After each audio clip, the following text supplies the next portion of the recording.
Hi guys, and welcome back to another IBRACORP video. It's a beautiful Sunday down here in Melbourne, Australia, and I hope it's beautiful wherever you are in the world. Thanks for joining us for another week with IBRACORP. It's been an exciting week. We've posted a link to the last podcast we did with the Unraid guys, so if you haven't seen that, be sure to check that one out. It was a really nice time. We really enjoyed our podcast session with John over at Unraid. If you haven't subscribed to the Uncast podcast, I suggest you do. We've posted a link to their YouTube channel down below. It's a really good podcast. John goes through every week and puts up an episode discussing multiple different things that you might enjoy, so be sure to check that one out. So in today's video, a long requested topic, backups. We're going to be looking at Duplicacy, and Duplicacy is an awesome backup tool that really surpasses all the other competitors that we've found out there at the moment. And being such a hot topic, a lot of people really want to know how to back up their content, which is of course very, very important. So today, like I said, we're going to show you Duplicacy. It's going to be on Unraid, but you can also use it on anywhere that you can use Docker. It has both a paid and free option for those who don't want to pay, and we'll go through all that throughout the video. So if you're looking to back up your content, you want to back up some of your important files and documents either to the cloud or to another system, then this is the video for you. So stick around and let's get stuck into it.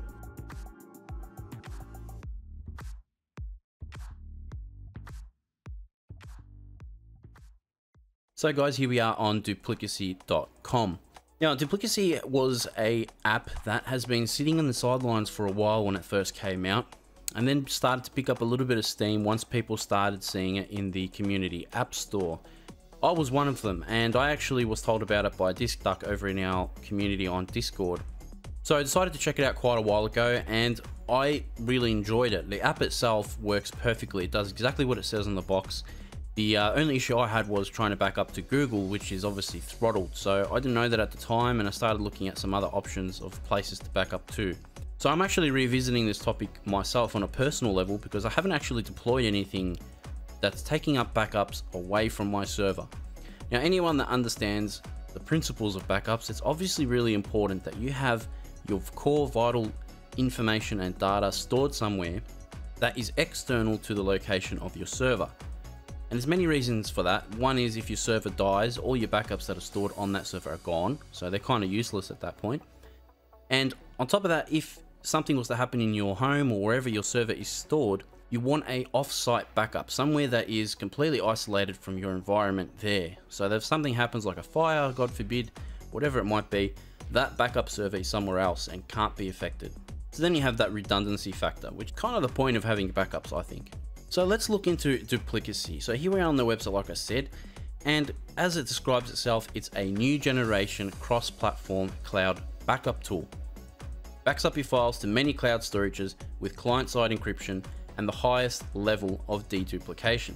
So how do they implement this? If we have a look here, their lock-free deduplication is what they've noted.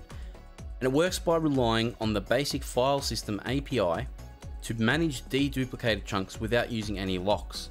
So what they call a two-step fossil collection algorithm. It's designed to solve that fundamental problem of deleting unreferenced chunks under the lock-free condition, making deletion of old backups possible without using a centralized chunk database. Now that's a whole bunch of jargon, and if I was to translate that for you, especially with this image here, it's quite helpful.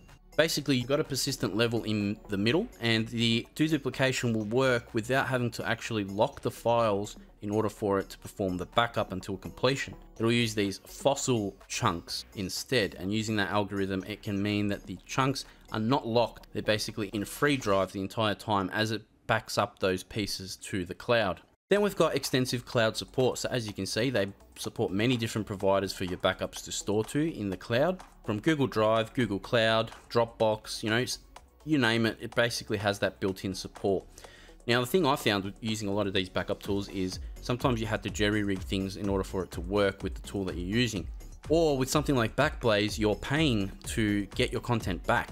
So, they might offer really cheap incentives to get you in and back your content up to them before you realize that if you actually wanted to get that data back to restore it, it's going to cost you an arm and a leg. And we only have 2 arms and 2 legs, guys. So 1 arm and 1 leg, that's going to be half a body gone. Now they also have a web-based GUI. Now I love GUIs, guys. You know this. I love GUIs.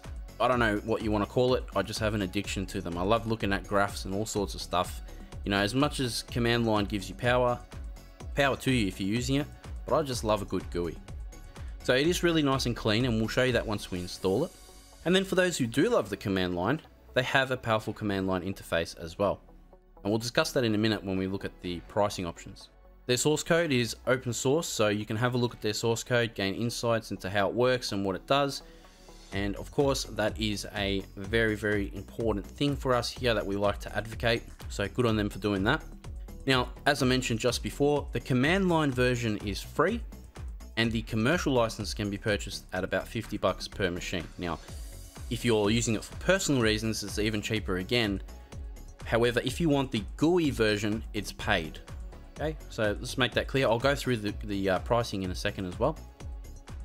And it's fully customizable, so you can customize everything. If you're one that's using it for commercial purposes, you can also do that as well. So really helpful for your business, obviously, if you want to have an in-house system set up to take backups. So let's have a look at their pricing. If we go to buy, here's what the pricing looks like and their license types that they offer. They've got a personal one, a commercial one, and a CLI license. So let's say we want to go personal. You can install only on one home computer to back up personal files, so not for business reasons. And the pricing starts at $20 for the first computer and $10 for each one after. Then each year, it's actually cheaper. So it goes down to $5 per computer and $2 for each additional license. Now, if you're going to be using it for home and you don't want to pay anything at all, then you can run the CLI version, which is completely free. So as it says here, the CLI version is free for personal use. In addition, if the operation is to restore or manage existing backups, the CLI version can be run by anyone on any computer without a CLI license. The rest of them are subscription based. Okay, but I think honestly, guys, it's a reasonable price. All right, first year, $20. After that, $5. I mean, you can't really complain with that.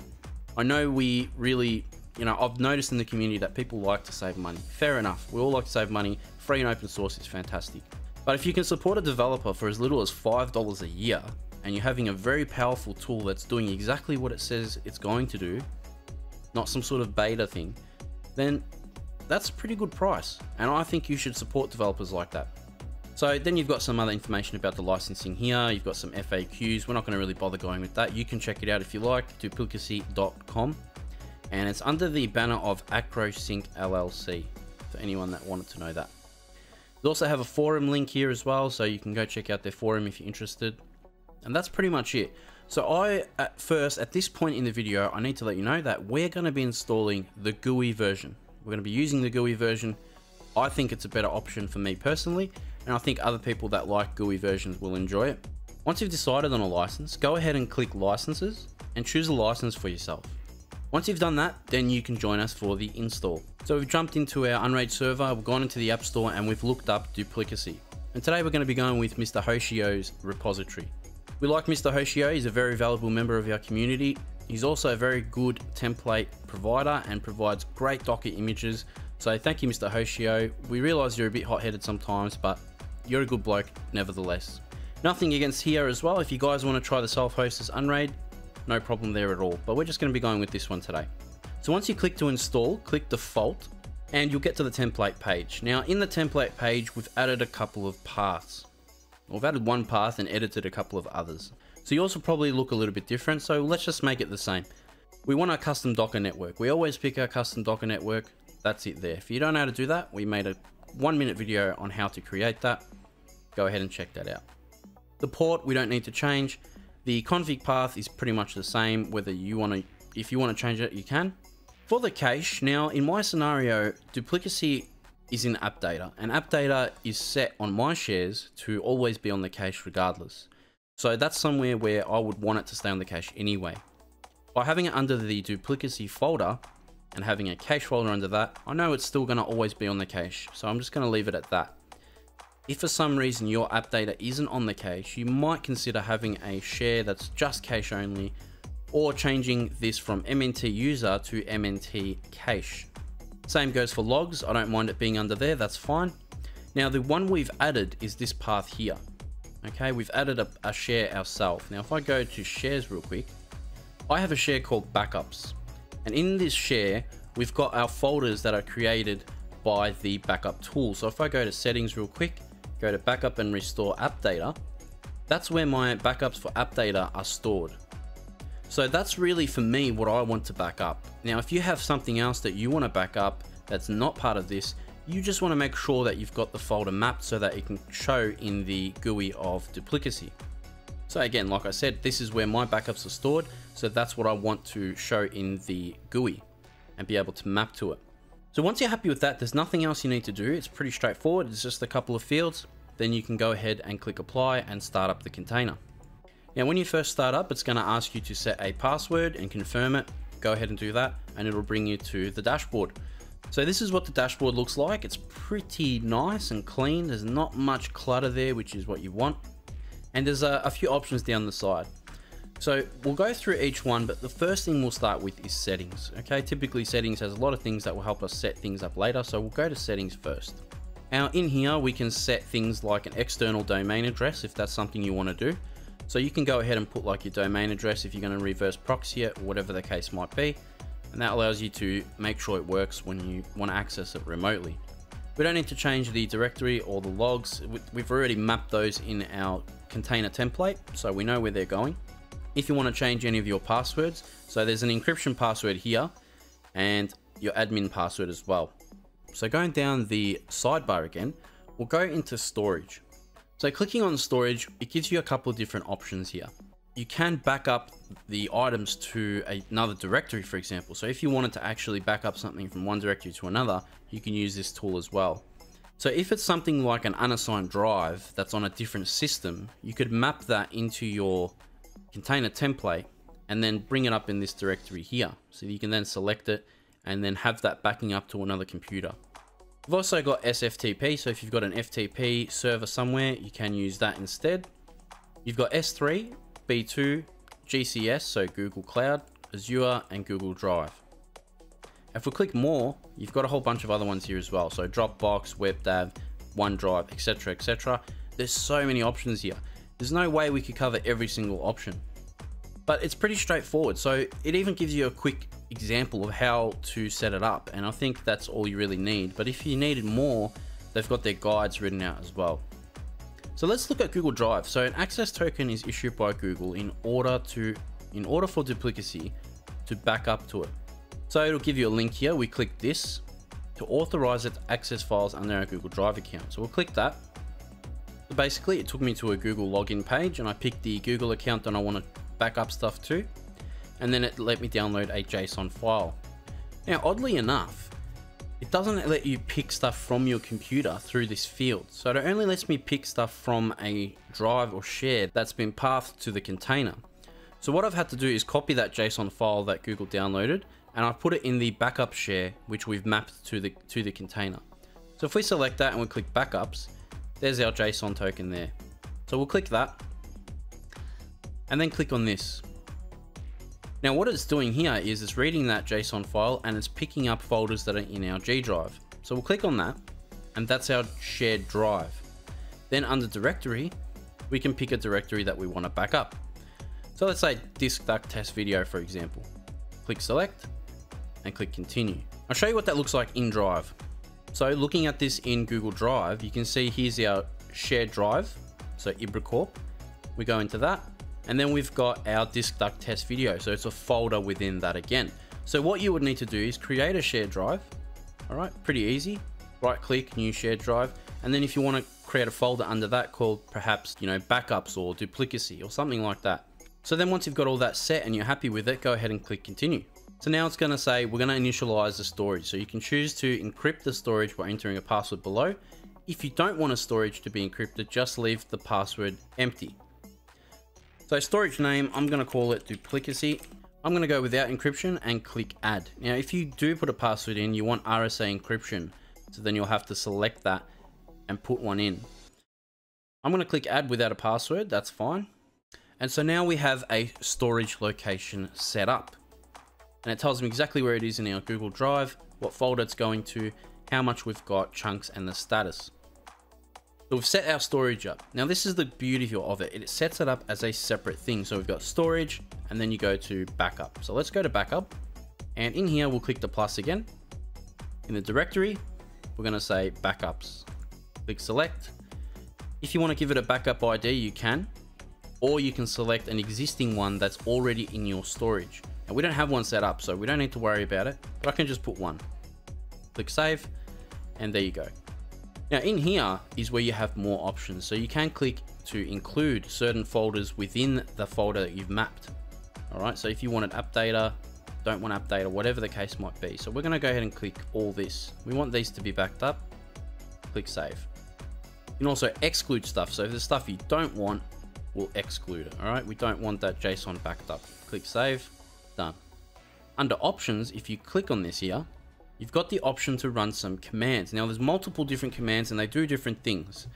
One thing I'll note to you though is just bumping these numbers up doesn't necessarily mean you're going to get good performance. There's many different factors to consider.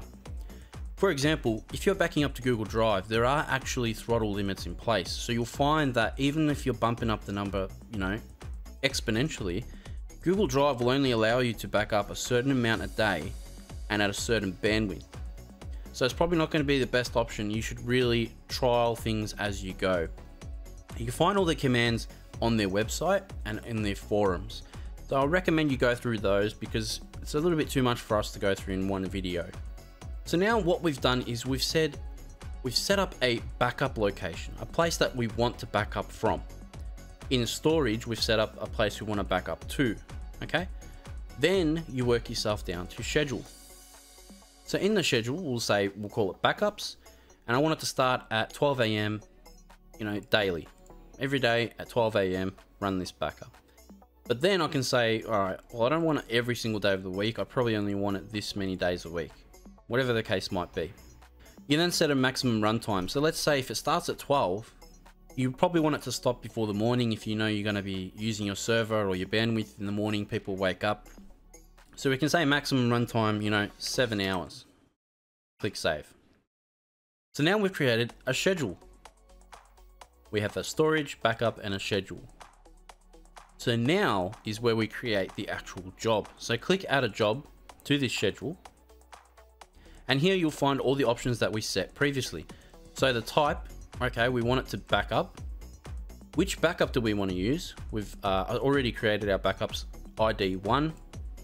The path is going to be going from backups, and the storage is to our Google storage, which we call Duplicacy. Any other options that you want to run, and then you can check whether to run this in parallel with other jobs. So you can say, I want 3 different backups running at the same time. Otherwise, it's only going to run this by itself and nothing else. Go ahead and click save. Done. So we've created a backup. It's scheduled to run in a day and 9 hours. We can even set an email to send afterwards. Now, once you check that, it's going to ask you to put in your SMTP settings. I'm not going to bother doing that here, but we've gone through SMTP many times. If you want to see our Google Gmail video, it'll give you an example of what you could use if you want to use Gmail. So that's our backup schedule done. How easy was that? It's really simple. It's broken down into several steps. So it's not like you have to set up one giant job and have all these settings in it. You actually break it down into multiple levels. And then you just pick those items as you create the job, which I think is a really smart way to do it. Then the all-important restore function. So if we click restore here, we want to restore our data. Which storage are we going to use? Okay, the one we call Duplicacy. It's gone and read it. It's come back and says we've got none in here. All right, makes sense. We haven't actually backed up anything to it. Then you can pick the revision, and then you can pick where you want to restore it to. So for example, you maybe want to have a share called restored, or have a folder under backups called restored, and have stuff, back up into there as well. And then you basically just click restore. Now, the one thing I haven't showed you yet is applying our license. Now, at the moment, it's a trial right off the bat, so it expires in 29 days.